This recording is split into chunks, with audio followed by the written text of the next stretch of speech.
General స్టడీస్కి సంబంధించిన కొన్ని ముఖ్యమైన పాయింట్స్ అనేటివి చూద్దాము. ఈ పాయింట్స్ ఫస్ట్ వన్ విద్యుత్ని ఏ పరికరంతో కొలుస్తారు? అమ్మీటర్. నెక్స్ట్ విద్యుత్ పొటెన్షియల్ వోల్ట్ మీటర్. పీడనాన్ని దేంతో కొలుస్తారు? బారోమీటర్. నెక్స్ట్ ఉష్ణోగ్రతను దేంతో కొలుస్తారు? థర్మామీటర్తో ఉష్ణోగ్రతను కొలుస్తారు. నెక్స్ట్ ఉష్ణాన్ని దేంతో కొలుస్తారు? కెలోరీమీటర్. నెక్స్ట్ గాలి వేగాన్ని దేంతో కొలుస్తారు? ఎనిమోమీటర్.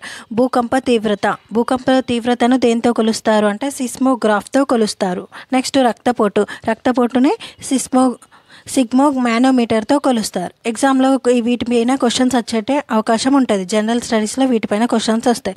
భూకంప తీవ్రతను కొలిసే సాధనాన్ని ఏ పేరుతో పిలుస్తారు? ఏమంటారు అని అంటారు. ఆన్సర్ ఏంటిది? సిస్మోగ్రాఫ్.